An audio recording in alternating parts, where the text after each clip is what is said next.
a lot of NFL news has happened at the time that I'm recording this, Russell Wilson and Aaron Rodgers, but I will be focusing on a mock draft. I've already done some prospect rankings a little bit because I've done Aiden Hutchinson, Kayvon Thibodeaux, and I've done Sam Howell prospect reviews if you want to check those out. But now I'm actually going to do a full mock draft, and it's going to be a full 32 or first round mock draft. And yeah, it is going to include trades, but I'm not going to enclose the full details of the trade unless it has to do with like swapping picks or whatever. And yeah, this is just my opinion. This mock draft is a mix of what I would do if I was their manager or who I think's the best, mixed with what I think they are going to do. So I might not necessarily agree with all these picks, but hey, some organizations are stupid. And just one more thing, I'm just a kid on the internet, so don't get too triggered, please. If I don't do something that you like, I'm just random kid on the internet. Now I do watch a lot of college football. It's the best sport by far, but yeah, I'm not that credible. But without further ado, let's get into this.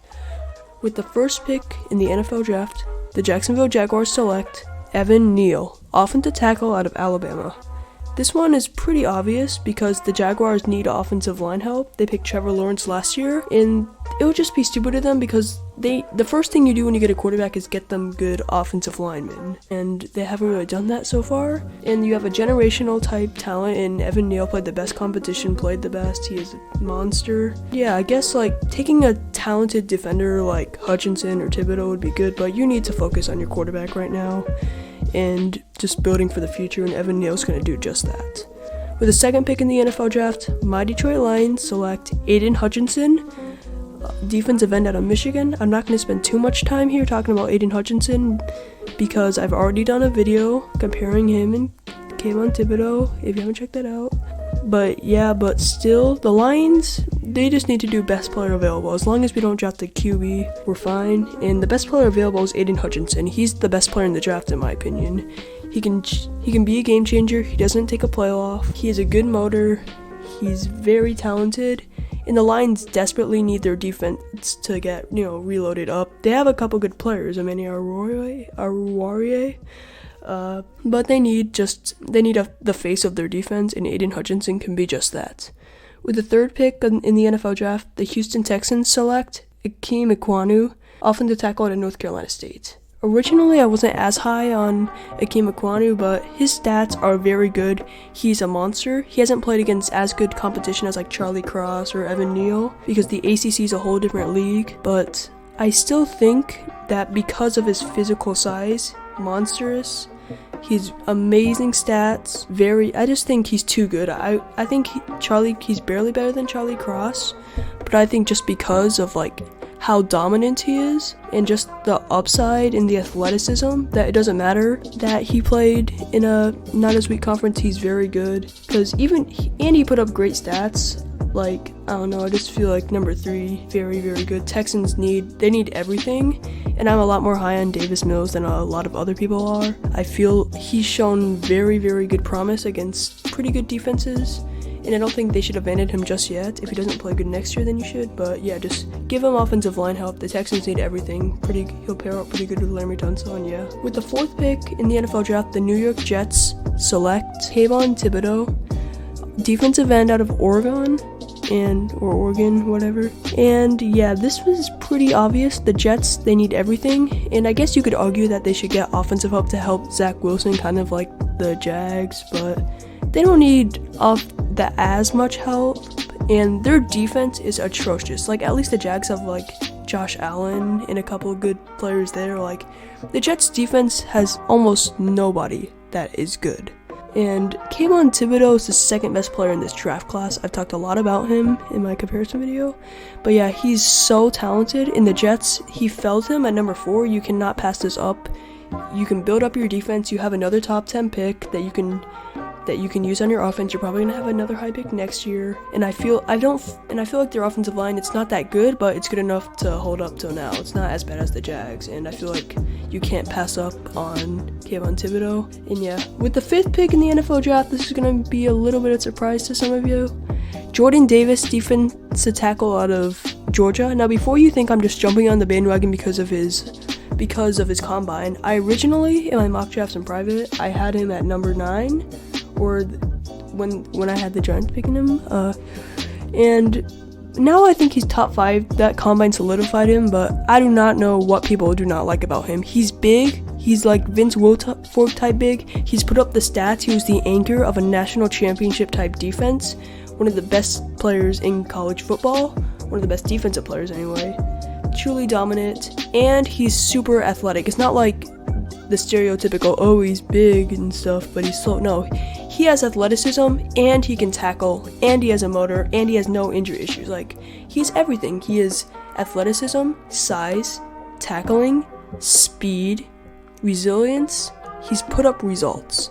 In my mock draft, I forgot to tell you guys at the beginning, how I view prospects is if they put up results in college. Of course, how they do it matters, but like, if you don't put up results, you're not as good. And I value if you put up results. And Jordan Davis definitely did. With the 6th pick in the NFL draft, the Carolina Panthers select Kenny Pickett, quarterback out of Pittsburgh. And it's like, out of all the quarterbacks to predict, it's pretty easy. There's been a lot of rumors that the Panthers are gonna get him, and like, it's not too hard to imagine. He's 4th in the Heisman finalist.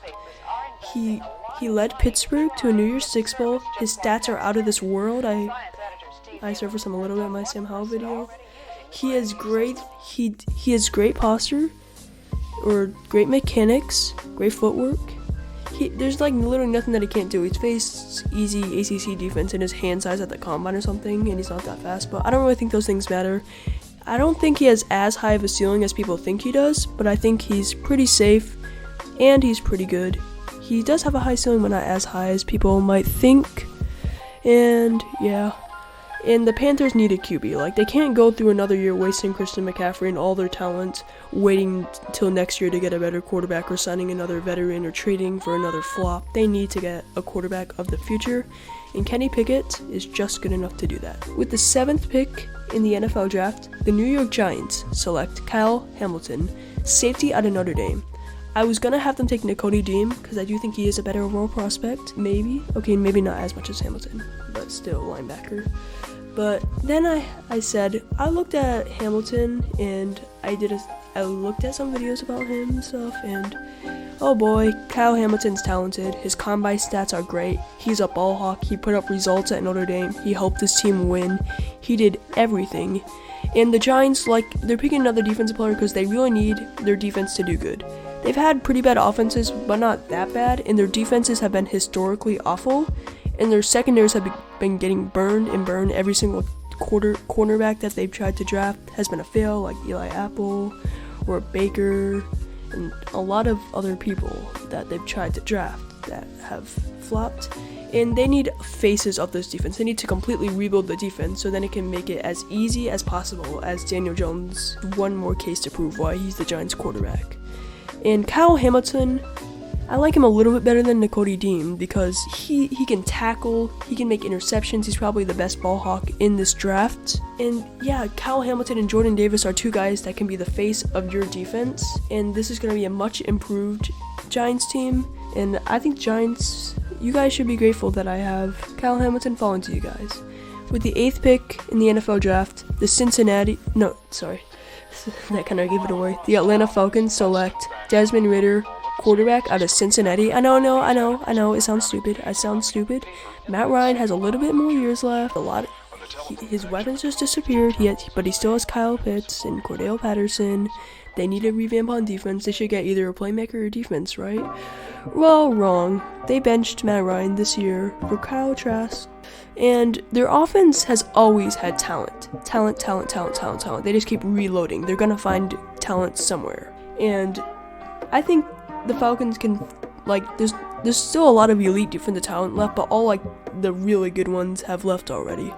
I think you need to revamp this offense in a new way, and Matt Ryan was great, but he's kind of past his prime, and you can't just go wasting all this talent without a good quarterback leading the way. And Desmond Ridder is very, very, very good. He's very safe. I think he's the safest pick in this draft. His footwork's amazing. His mechanics are great. He played great in the Senior Bowl. He put up great stats. He led his team to the playoffs. I don't know, just the Falcons need a new face of their offense, because it doesn't matter how much good offensive players they have. They always fail, and they keep going through the cycle. Reload on offense, try to get some good defensive guys, and if you're going to keep doing that, which I don't really blame them that much, before you go out drafting some defensive guys, you have to make sure you actually have a good quarterback leading all that talent that you get every year. And Matt Ryan, I don't know, you can't just wait for the inevitable. Like, it's inevitable that he's going to fall off, so why not get Desmon Ridder? Very, very, very elite, very great. And I think he's almost better than Pickett, but I think he'll be a great pick for the Falcons. 9th pick in the NFL draft, the Seattle Seahawks. Yeah, they got the Denver Broncos pick after the stuff that happened, let's say, with Russell Wilson. They select Matt Corral, quarterback out of Mississippi. And I don't really think there's enough good free agent quarterbacks besides maybe Deshaun Watson, because they have plenty of talent on offense. They have plenty of things to do on defense. There's still some elite, like, cornerbacks out there, but I don't think they're going to be bad enough next year to have a truly elite quarterback. And they're lucky enough to have Matt Corral. Truly, like, there's 3 really good quarterbacks, and then there's a huge drop-off. But yeah, they're lucky enough to have Matt Corral fall right into their lap. Why not just start over with a new quarterback? And you can still have talent, and you can still have a new quarterback leading you. It makes perfect sense. You trade away Russell Wilson, and you got a potentially elite quarterback prospect. He's put up nothing but great stats. Is a team leader, very, very good. Has some athleticism, and the only problem is that he has some injuries. But yeah, Russell Wilson era with Matt Corral era, offense is going to be very good, and still going to have picks. They're still going to have picks from Denver this year and next year to fix their defense. So it's not like, oh, you're missing out on some revolutionary defense and stuff. I don't know, it just makes perfect sense. Probably better to be safe than sorry, than hoping that they're bad enough next year to get an elite quarterback.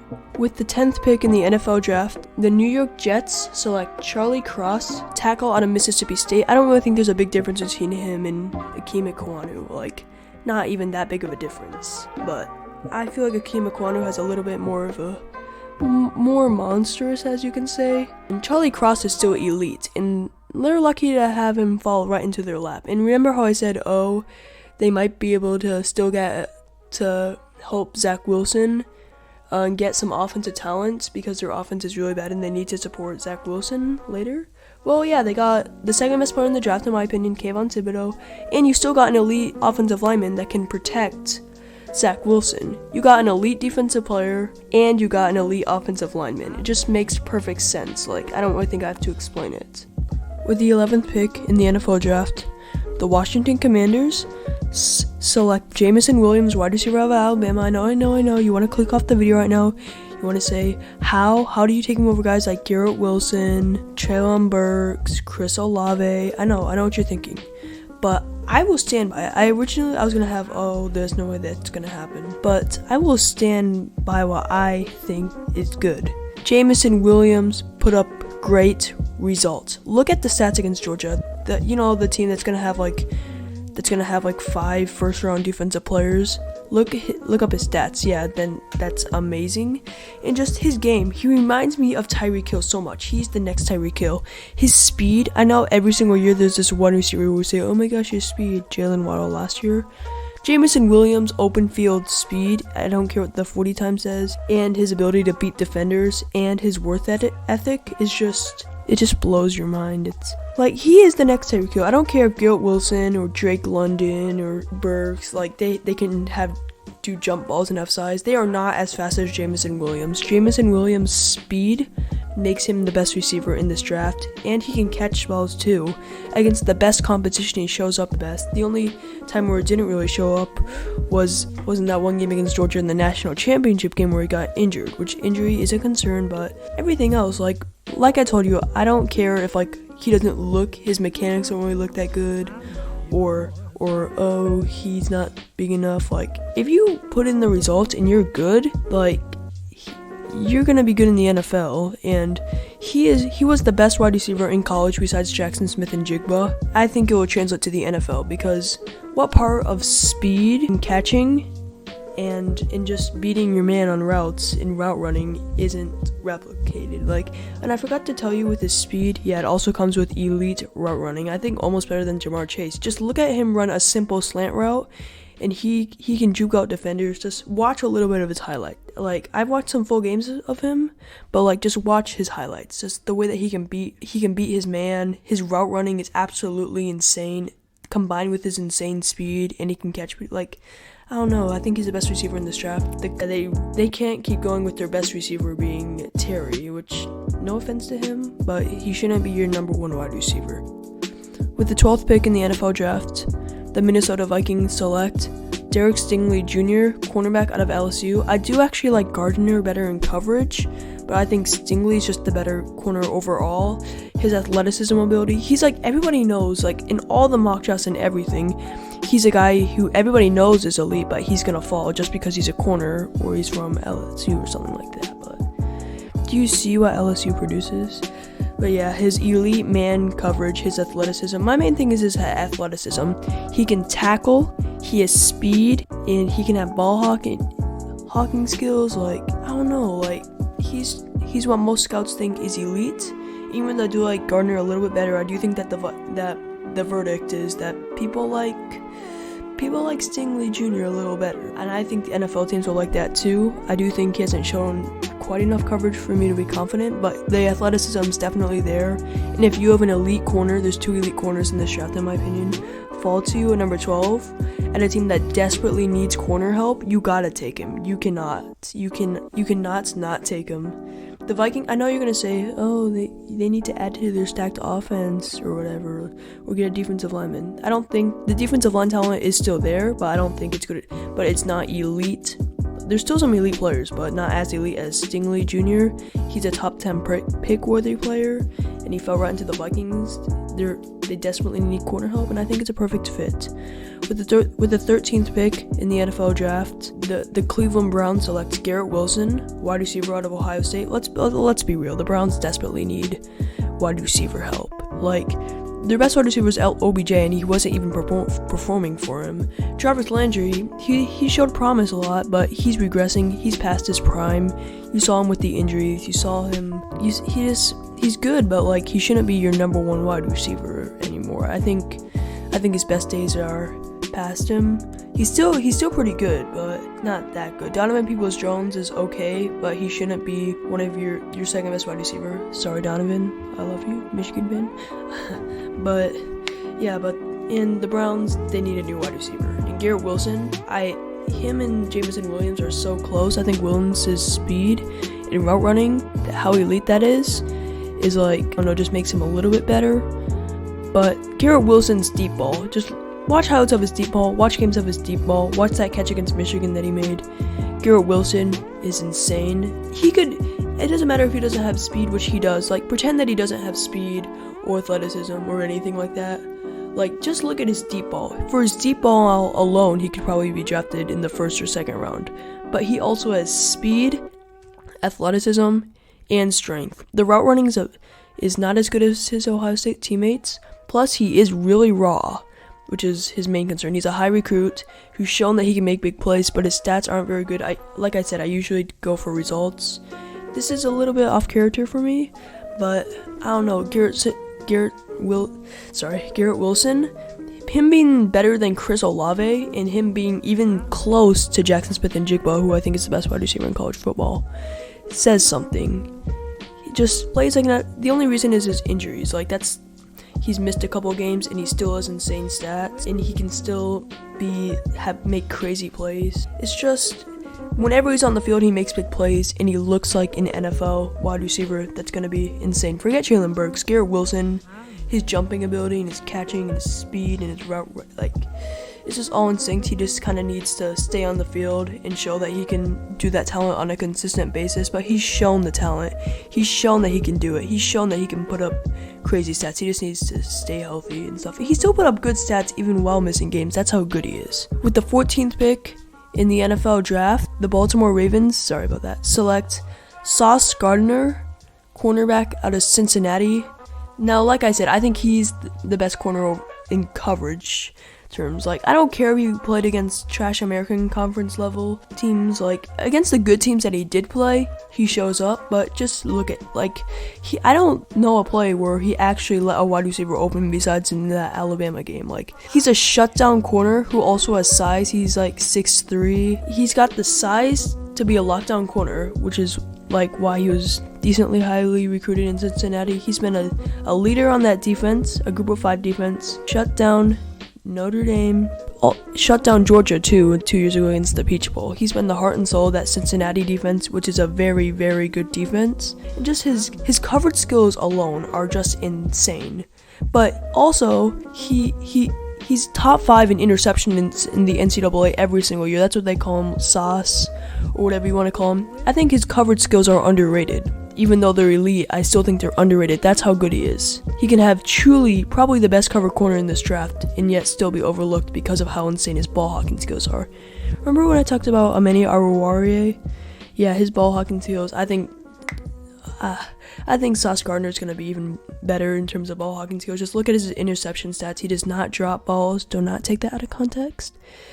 And just his speed. Like, the only thing is that we haven't really seen if he can have the speed or the athleticism to run with the best. But I think just his coverage skills alone that he's already shown, I don't think that's going to magically disappear.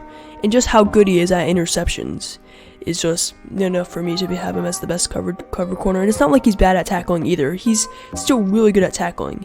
He's among the tops of the teams in tackling, but still not as good as Stingley in that area. But still, he's raw, even though he's probably the most NFL ready corner I've seen in years, besides maybe Patrick Surtain. That's how good he is. I think he's going to be very, very good. With the 15th pick in the NFL draft, the Philadelphia Eagles select David Ojabo, edge rusher out of Michigan. I know what you're saying. Why not Walker? Walker's a top 3 pick. No, he's not. Stop it. He's very, very good. He's very athletic. His upside makes him a first-round pick alone, but he only has 6 sacks. Yeah, 18 tackles. I value people who put up results. And that's with being around an elite Georgia defense, so the attention isn't really near him. Just saying. You can't really blame the coaches either, because it's not like the scheme is that bad. It obviously utilizes Georgia players. So even though he has athleticism, I don't think he's still very good, but not as good as David Ojabo. David Ojabo played on a Michigan team that's good, but not enough talent like Georgia to ignore him. He is playing across Hutchinson, but 11 sacks. First year as a starter in NCAA, and he has 11 sacks. I'm a Michigan fan. I know you're gonna say I'm biased. He has 11 sacks, and his finesse moves are almost as good as Thibodeau, just this close. He's probably quicker, more agile than Thibodeau.